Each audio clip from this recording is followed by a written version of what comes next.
How much time do you have left before you die? You probably never think about that, do you? I think about that a lot. And the older you get, the more you think about it. But I've thought about this quite a bit in the past 15 years or so, before I start getting old, like now. Let me give you an example of this. This is something I learned from Robert Ringer. Robert Ringer is probably my favorite nonfiction author of all time, and this is his analogy. So the way he describes it is pretty accurate. He says, okay, adulthood for most normal human beings in the Western world begins around age 25.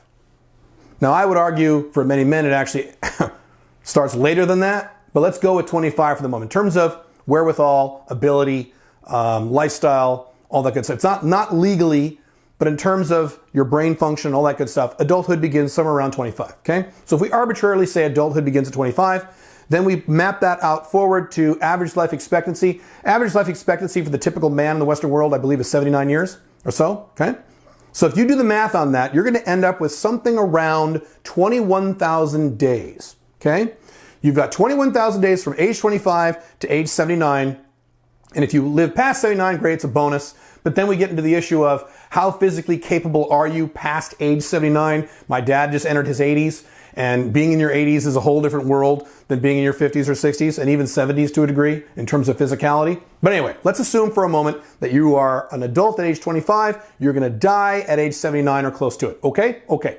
21,000 days. That means you've got 21,000 days to live your life and do what you want, and then you die, and then you're never coming back. Now, I don't know about you, but I don't believe in reincarnation. I also don't believe in an afterlife. I am not an atheist, but I don't believe in an afterlife where Caleb, I go somewhere and I'm in a room and I just look a little different and I can still exist the way I exist now. I don't believe in that. I believe once you're gone, you're fucking gone. And you don't get another chance to come back. This is not a video game where if you screw it up, you have another chance to come back and try it again. I'm very cognizant of this at all times. I never forget that. So you've got 21,000 days to live your life, and then you're dead and you're never coming back. Okay? One-time shot. All right? Now here's the problem. 1/3 of that time you're sleeping. Okay? Unfortunately, you're sleeping 1/3 of that time. So that takes off 7,000 days. Now you're down to 14,000 days. 14,000 days, and then you're done and you're never coming back. That's it. 14,000 days. Now here's another problem. You spend another approximately 1/3 of your time or so, and it depends on the person, doing non-productive life essentials. These are things that you cannot outsource, right? You have to go to the bathroom, right? You have to eat. You got to take a shower in the morning. You got to pay your taxes. You got to talk to your attorneys. Now, there's other things you can do, like when you have to go buy groceries and you got to mow your lawn. But you could argue if you make enough money, most people don't, but if you get to the point where you make enough money, you can outsource all of those things. But there's also a bunch of things you will never be able to outsource no matter how wealthy you become, okay? So you've got this second third of time called non-productive life essentials, things that you have to do on a regular basis that don't actually improve your life, but you got to do them. Women need to put on makeup for fucking 2 hours every morning and then take it off for another hour every night. I'm so glad I'm not a girl. Thank God. So now you're down to 7,000 days.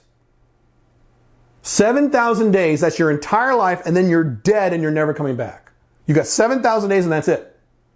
Now, that's assuming you're 25 years old. A lot of you watch this video, matter of fact, most of you watch this video are older than 25. I am way older than 25. So guess what? You have even less time. You're in big trouble. I have only a few thousand days left, and then I'm gone and I'm never coming back, even if I live well past life expectancy. I only have a few thousand days left, and you probably do too. And then you're dead, and then you're never coming back. And I remind myself of this regularly. One of the reasons I don't fuck around and waste time like most people do, I don't fuck around on YouTube and fuck around on Netflix and sit around and smoke weed. I don't do a lot of that. One of the reasons is, I'm not saying I never do it. I never smoke weed. But I'm not saying I never waste time. I waste time occasionally, but it's unusual and it's the exception of the rule because I constantly remind myself, oh my God, I got a few thousand more days left and then I'm done and I'm never coming back. By the way, this also assumes you are in perfect physical health and physical condition all the way to age 79. So 79 is an average, dude. That means half of you are going to die before 79.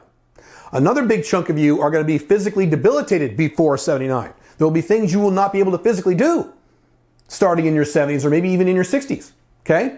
So we're making a lot of very positive optimistic assumptions regarding this small number of a few thousand days left in your life. This should scare you, and this scares you. Being scared about this is a good thing. Being scared about this is one of the few positive negative emotions you can feel. When you realize you're going to die in a few thousand days and you're never going to come back and do this again, boy, does that light a fire under your ass. Boy, does that make you think about your time management. Even if you take time off and you don't want to work, it forces you to do things that you really care about and that really enrich you on a personal level instead of just fucking around on YouTube, which is what most people do. So I take time off. I take more time off than I used to.